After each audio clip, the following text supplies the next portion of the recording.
Këto janë vështirësitë të punuarit online si freelancer që askush nuk t'i tregon, sidomos kur je edhe mami me një fëmijë të vogël. Mirë se vini në përpaskenat e të paturit një biznes online nga shtëpia kur je edhe mama. Këto 2 vite të fundit kanë qenë të mbushura me sfida për mua si freelancer dhe course creator, sepse çdo 2-3 muaj më duhet ta ndryshoj të gjithë rutinën e punës sipas rutinës së djalit tim që tani është pothuajse 2 vjeç.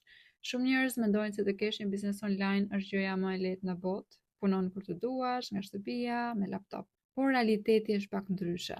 Të ndërtosh diçka online kërkon shumë disiplinë, fokus dhe përkushtim, sepse edhe pse je në shtëpi, puna nuk ndalet kur fëmia zgjohet, kur shtëpia është rrëmuj, apo kur s'ke energji pas një nate pa gjumë. Të duhet të krijosh përmbajtje, të mendosh për klientët, të përgjigjesh në mesazhe, të mësosh gjëra të reja, ndërkohë që je edhe mami me kohë të plotë. Prandaj, kur më shkruajnë njerëz që duan të punojnë online, më vjen shumë mirë, sepse kjo mënyrë jetese vërtet të jep liri. Por dua të them me sinqeritet, nuk është e lehtë.